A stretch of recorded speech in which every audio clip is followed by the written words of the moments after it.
From Upper Michigan Source, this is your Sports on Demand for Wednesday, October 24th. I'm Mike Ludlum. The Michigan Tech hockey team is preparing for a weekend set at Wisconsin. The Huskies were idle last weekend and they don't return to the McGinnis Student Ice Arena until Thanksgiving weekend.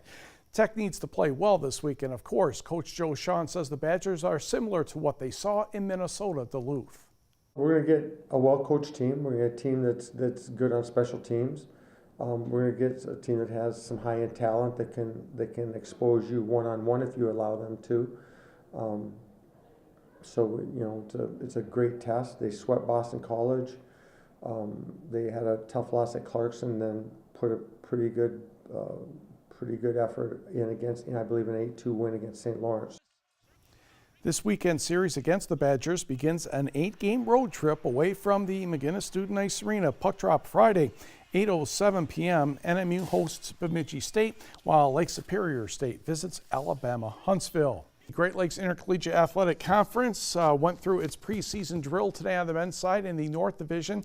Defending national champion Ferris State is on top with 9 first-place votes. NMU is second with the other 3 first-place votes. Michigan Tech a close third, followed by Lake Superior State and Wisconsin Parkside. Purdue Northwest is 6th. NMU's Naba Eccles is listed as the preseason player of the year, so congratulations to him. He is joined on the preseason team by Isaiah Johnson, Deshaun Thrower, and Marquise Mayfield of Ferris State, along with Brian Heath of Michigan Tech. By the way, Kyle Monroe is not on that list. Kyle is dealing with a serious health issue, according to Michigan Tech coach Kevin Luke. I had to spit that out of my mouth for a second. It's not known if Kyle Monroe is going to play this season. The NMU football team might be catching the Michigan Tech Huskies at just the right time. The Wildcats had an easy win against an overmatched opponent last Saturday, while the Huskies struggled at Ashland. And the game is at the Superior Dome.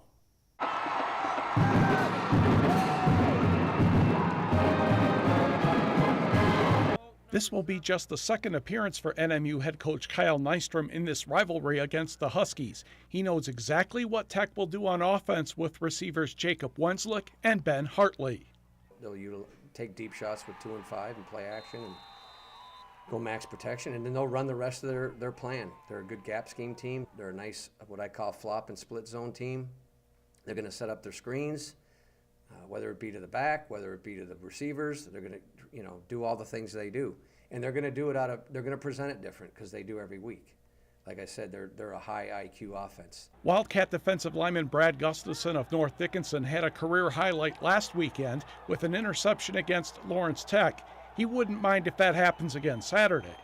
Man, it was awesome. D linemen don't really get a chance to get their opportunity to get interceptions, and I got my opportunity, got my hand up, and tipped right to myself, and it was a great experience. Ball control will be a key in the contest, of course. The Wildcats' rushing attack certainly has momentum after blasting the Blue Devils last weekend. As an offensive line perspective, it made us really feel confident as an offensive line that we were able to get 200 or 300 yards rushing and 600 yards of total offense in general. It makes you really believe in the coaches, believe in each other, and get you ready for a rivalry like this. There's extra incentive for NMU, trying to help running back Jake Mayon break the school rushing record this weekend. Kickoff Saturday at the Superior Dome is 1 o'clock. And don't forget, you can see Saturday's game right here on TV6. A couple weeks ago, Ishpeming's Jeff Olson was named the Week 7 recipient of the 2018 Farm Bureau Insurance of Michigan High School Football Coach of the Week program. This week, UP native John Navarra of Portland High School in the Lower Peninsula has received the designation. Navarra is from the Kingsford area. His Portland Raiders defeated Montague to end the regular season 9-0. Portland is currently ranked number 2 in Division 5, and the Raiders will host the 6-3 Ovidell C Marauders in a pre-district game on Friday. Navarra has coached high school football at Portland for 24 years, and currently he's in his 20th season as head coach. They won the Division 5 state championship in 2012, and since then have won 4 straight conference titles. He's compiled a record of 39-4 since 2015, and he's been to the playoffs lost 15 out of the last 16 seasons. Navarro's career record is 141 and 64. A couple of volleyball matches from last night. In the Battle of the Panthers, it was Uintah Creek defeating Chancel 3-0. And in the Battle of Alger County, it was Munising taking down Superior Central 3-0. Also in the World Series, Boston took a 2-0 lead by defeating the Dodgers last night 4-2.